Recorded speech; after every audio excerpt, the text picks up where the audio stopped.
When I played basketball in high school, I had two different varsity coaches. My senior year, my coach was a guy by the name of Will Ray. Will actually went on and coached Division I basketball. He was a great practice coach, super intense, didn't waste a minute, knew how to get us ready for a game. Great practice coach. But my junior year, my coach was an older guy, kind of more laid back, named Rex Davis. Not nearly as good a practice coach, but a brilliant game coach. Rex had this way, this knack for being able to call a timeout, get us in the huddle, and tell us exactly what was going to happen next in the game. I mean, it was uncanny. He'd pull us together and say, okay, now boys, they're going to full court press. They're going to really up the pressure. It's going to be hard at first. They might get a couple baskets, but if we keep our heads and not get flustered, we'll be okay because they'll get tired. We'll regain the momentum, and we'll win the game. Into the timeout, we'd go back out, and they would. They'd full court press. They might get a basket or two. We'd try to not come unglued. We'd regain the momentum, and then we'd win the game. I mean, he was a terrific game coach. Well, through this series of videos, myself and a few key staff from community, we want to be your coach. We want each of these videos to be kind of like a timeout where we can coach you, perhaps prepare you for a few things that we're going to face together over the next several months. So in these videos, John Ferguson will coach you in how to use our Bless missional practices.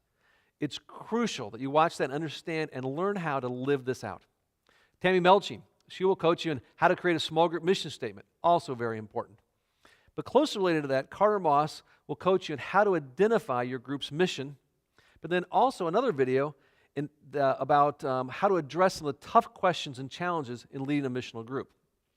Now, what I want to do is I want to start by just reminding you of the vision for missional small groups and what we're asking you and the people in your groups to do. For the last 20 years, our mission has been to help people find their way back to God. That has not changed. That will not change. When we say helping people find their way back to God, we believe this is the Jesus mission. Reaching people who are far from God, restoring God's dream for the world, and reproducing this mission in the lives of others. So it's reach, restore, reproduce. And over the years, we've literally seen thousands and thousands of people who are far from God find their way back and make commitments to be Christ followers.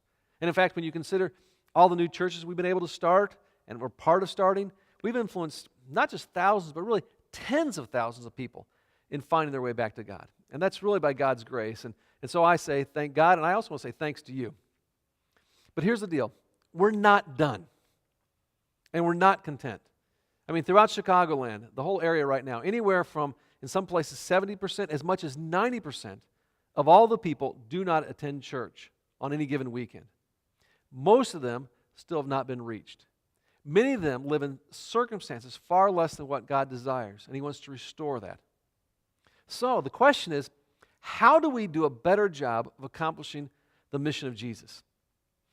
What we want is we want to see every person that's a part of community join this mission. Not just some of the people at community, not just half of the people. We want to see every person that's a part of community join us on this mission. And in this coming year, our particular vision for 2012 is this. We want to see every person at community have a missional story to tell. So by the end of this coming year, each of us would have a great story to tell about how God used us in His mission of reaching and restoring. So let me explain what I'm asking, specifically each person at community, and then what I'm asking each group at community to do. Here's what I want you to do. During the first series in January, our whole church will be introduced to a Bless strategy. And this Bless strategy contains 5 missional practices that spell out the word bless, B-L-E-S-S. Makes it easy to remember. Begin with prayer, listen, eat, serve, and story. A lot more about that in the coming weeks and even in the video that John's going to do for you. But we want you to put into play every day one of these 5 missional practices. Every day. Now, we believe this happens best in community. So we think small groups will be the primary vehicle to do this. So every week at your small group, we want you to begin your group by asking each other this simple question. Who did you bless this week? Who did you use one of those 5 practices on? Who did you bless this week? That's how we'll begin a group. During our January series, Discover Your Mission Now, we're going to ask your group to create a mission statement Tammy and Carter will explain more about this, but just know this, that some groups will be what we call a one mission group, where everyone in the group will have this same mission. They'll share this exact same mission. Others will be what we'll call a multiple mission group, where the people in your group will have different missions, but they come together and hold each other accountable for that. Our hope and our prayer is that by everyone putting into play the blessed strategy and each group having a mission, by the end of 2012, every person will have a missional story to tell. Now, before I finish up, here's just a few coaching tips as you move into the new year. During our January series, Discover Your Mission Now, encourage everyone in your small group to be there each week and to use the Big Idea Discussion Guide in your group. Secondly, be ready to lead your group through this process of creating a mission statement. Know what you're doing. Be ready to lead that.